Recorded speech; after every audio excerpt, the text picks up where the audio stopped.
Nakatagdang sumalang muli si Congressman Toby Tiangco sa witness stand ng impeachment trial ni Chief Justice Corona ngayong araw. Mula sa Senado, may news to go si Jam Sisante live. Jam.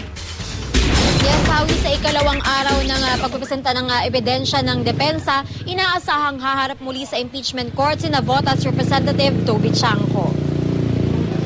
So help you God.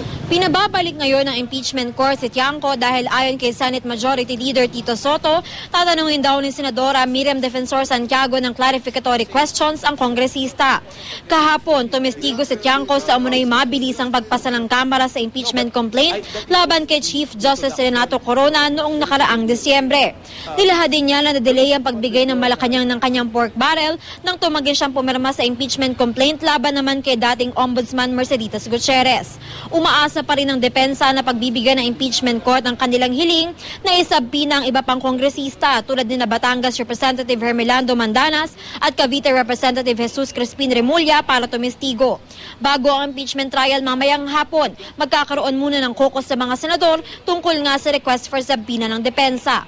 Ayon kay Defense Counsel Attorney Ramon Esguera, kung hindi pagbigyan ng mga senador ang kanilang hiling na ipatawag iba pang kongresista, ay Article 3 ng Articles of Impeachment ang kanilang tatalakayin. Ang Article 3 ay tungkol sa pagbawi ng Korte Suprema ng desisyon nito na pabor sa FASAP sa kaso ng grupo laban sa Philippine Airlines. At yan muna ang latest mula dito sa Senado. Jam Sisante, GMA News.